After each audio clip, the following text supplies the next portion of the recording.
Hello, expert investors. On our last Q&A, we got some very specific questions about the price forecast for Southern Ontario. And I know that's a common question, but it was phrased this way. It was, Paul, what do you think about the price forecast, or what do you think prices are going to go in Southern Ontario in the summer and the fall, given what's happened in the past?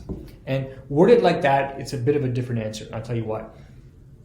We had an insane market, insanely high demand market in late winter and early spring. That's no surprise to anyone. We all know it. And things have cooled or calmed since then. I don't want to use the word cooled because technically we're still in the seller's market and good properties are selling very quickly.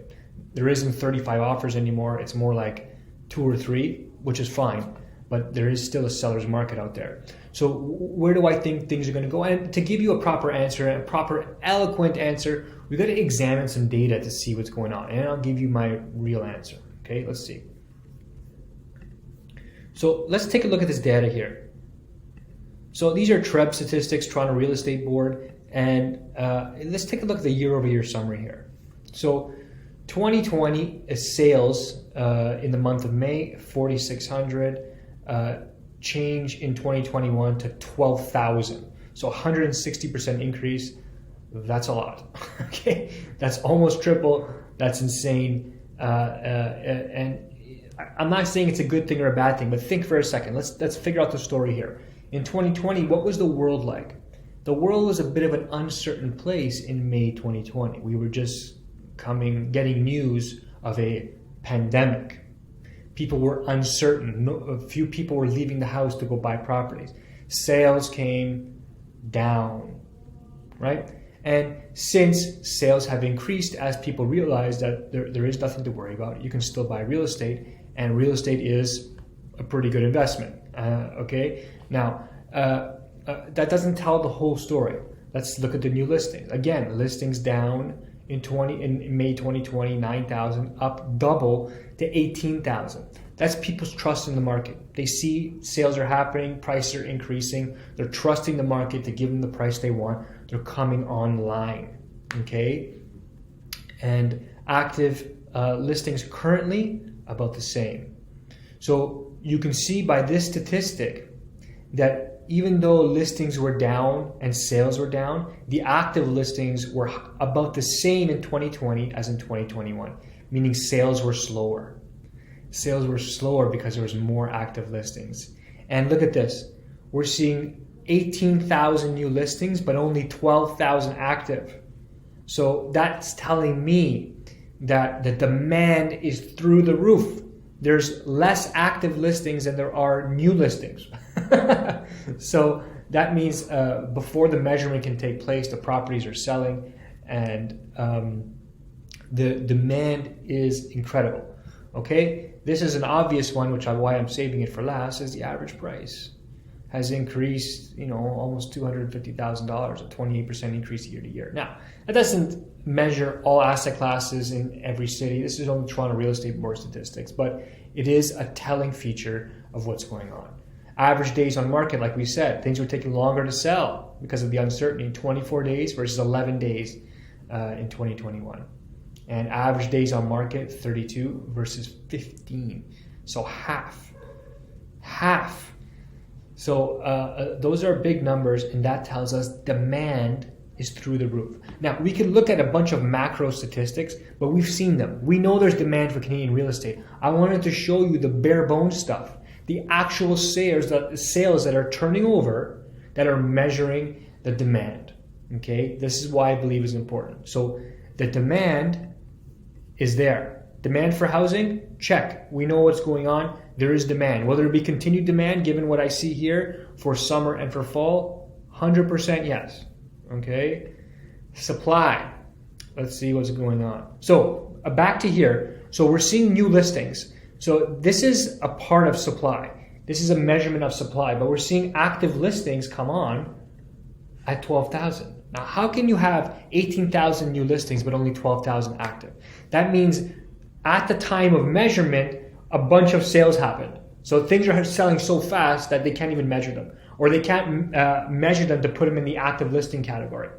Okay, and as you can see here, the average days on market is down by 50%. So things are selling quickly. So that is one measure of supply, and it's showing that supply is low while sales are almost doubling. Okay, so one side of the coin is showing us supply is low. Let's take a look at another side. These are housing starts. So from CMHC. So if you don't know what a housing start is, it's basically new construction. So CMHC, Canada Mortgage and Housing Corporation, will measure how many new housing starts are happening in a current month or in a year. Okay, so these are really good statistics also. So we can see in March 2020 versus March 2021, increase in single detached homes. What do we got here? All others. So it jumps from single detached to measuring all others. Ontario, a doubling of starts from March 2020 to 21st. Again, total almost 8,500 new starts just in the month of March 2021 versus about half of that in March of 2020. So the number of starts, number of new houses being built is increasing also. But is it meeting the demand? Is it meeting the demand? Think about this. If population growth is surging, okay, can this number, this 8,000 a month of new starts, meet that demand? The answer is maybe, but if I was a betting man, it's probably not. Because just because a house gets started, begins to be built, doesn't mean it's finished tomorrow. It takes 8 months, a year and a half, could be 2 years, could be 3 or 4 years for a condo. So this only measures the start. It doesn't measure a finished product. So although these sales are adding to, are helping supply by providing units for purchase, they're not livable for 2 or 3 or 4 years. So it's not a true measure. But the demand is there. So builders are not stupid, okay? They're not going to build 4,000 more units or double their output if there isn't anywhere there to buy. So the cost of interest rates has gone down, and the confidence in the market has gone up. Therefore, they're building units, and guess what? They're selling. Okay, they're selling. So this is a great little statistic to watch. It'll measure city by city and province by province, and obviously as a whole in the country. Okay, let's keep going. So we have demand up, supply down. Now let's take a look at interest rates. So if we did a quick search, and I just pulled up any arbitrary one on Google here, I don't want to make this into a huge story, but let's take just a general look at rates here. So a 6-month rate, 2.79%. Nobody takes 6 months rate. We're looking at 1 year all the way up to 10 years. So 1 year fixed, 1.84%. Last month it was 1.64%. Big deal. 2 year, 3 year, 4 year rates, 5 year rates, all 2% and under. And variable rates, 1.39% to 1.65%. If I'm a new borrower now, I'm taking that variable rate. So rates are low and getting lower. And if you're new to this and you don't know what this means, let me show you. So this is just simply a mortgage calculator. I'm going to punch in some numbers. So let's say you're buying let's do the math here. Let's say you're buying a $600,000 property, right? And let's say you're going to put 20% down. So your first mortgage is going to be 480%. So if you see what I did there, I just took 600,000 purchase price, I multiplied it by 80 or 0.8, and I got the mortgage amount of 480,000. So let's say 30-year amortization, a 5-year rate, and let's say last year you were getting a rate of 2.8. Okay. Well, let's get out of the way here. Monthly, you know. So your payment, let me make sure here, let's say 2.79. Your monthly payment at 2.79 is $1,966 a month. Okay? Now, if I were to drop that to some of the rates we saw on the last page, let's pick one of these variable rates. And by the way, I'm using this 2.79, 2.8 because that's a mortgage that I signed pre-pandemic, if you want to call it that. So let's go to 165. 1690. What was it before? 2.79. So $1,966 a month for the same mortgage, same property, versus 1966 versus 1690.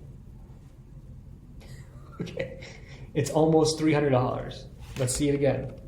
2.79, 1966 versus 1.65.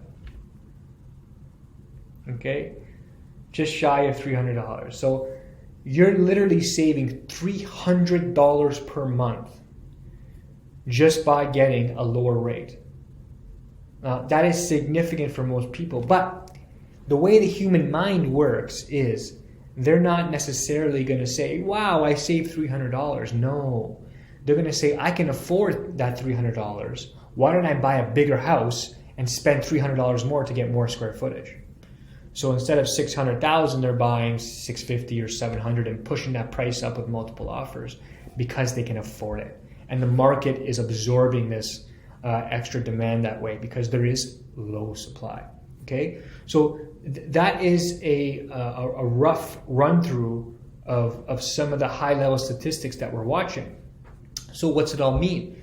So running into the summer and the fall, I think over the summer we're going to have a calmer market in comparison to winter spring. That's for sure. People are on vacation. People are tired of some of these restrictions. They want some fresh air. Kids want some fresh air. They want to see their friends and family and get out there and swim in the lake and swim in the pool and get out on vacation if they can. And it's going to be a bit slower of a pace and welcomed. And if you're an investor and you're buying, it's a good time to be out there hunting because you may find some better deals. Now, going into the fall, I'm praying, whoever you pray to, I'm praying kids are back to school. Okay, if kids go back to school and parents don't have to worry about their kids being home and all that kind of stuff, the market will pick up almost as strong as it was in the spring. It usually does, and I believe there's still pent-up demand, and it will pick up hard this fall. So if you're out there, I think the summer's a good opportunity, but inventory might stay a bit low. Versus the fall, I think inventory is going to increase, but we are going to see more demand also. And I'm not going to bring up inflation stats because we don't have time in this video, but just a quick story. I was recently on vacation in Florida. While I was in Florida, we flew to Mexico to do an all-inclusive for a week. And, there were no Canadians at all because Canadians have the most travel restrictions in the world. That's not the point of this video. So I was talking to lots of Americans while on the Mexican resort. And they were telling stories that you and I are used to hearing. This gentleman, very nice gentleman with a cowboy hat from Tennessee. I'm not going to recreate the accent because I'm bad at that kind of stuff, but his story was, well, back in 2018, my mom helped me co-sign for a brand new house. We paid $280,000, and now only 3 years later, I can sell that property for $340,000. I'm thinking about selling that and buying a bigger house. Heard that one before? And another gentleman from Utah piped up and said, oh, me too. I bought my condo for $180 and now it's already worth $240 and my mortgage broker is telling me to refinance so we can buy another one. And then that started this wave of conversation, and it was like, well, I bought my house for this, and now it's worth this, and my realtor is telling me that, and my mortgage broker is telling me this, and it was like everybody was experiencing some of the things we're used to in Toronto, and I kept my mouth shut because I just wanted to hear the stories, and they're all the same. And they weren't talking about $1 million properties like we are in Toronto and Southern Ontario and stuff like that. But the story it told me was inflation is happening in all other markets. And trust me, when I went to Florida, the prices are on fire there. On fire. I know this is not a scientific explanation on inflation, but when you have firsthand people telling you that prices are increasing, especially in housing, by these kind of jumps, and they're not used to it before, to me, that's a sign of inflation. And they're going through some of the things we've already gone through. So is this going away anytime soon? I don't think so. Again, not scientific, but something to think about and something to talk about at the drinking fountain or around the campfire or around the dinner table tonight. So if you have questions on this, feel free to touch base. I'm going to put a link to some of my new classes coming up below. Check them out, and we'll catch you on the next video. Talk soon. Bye-bye.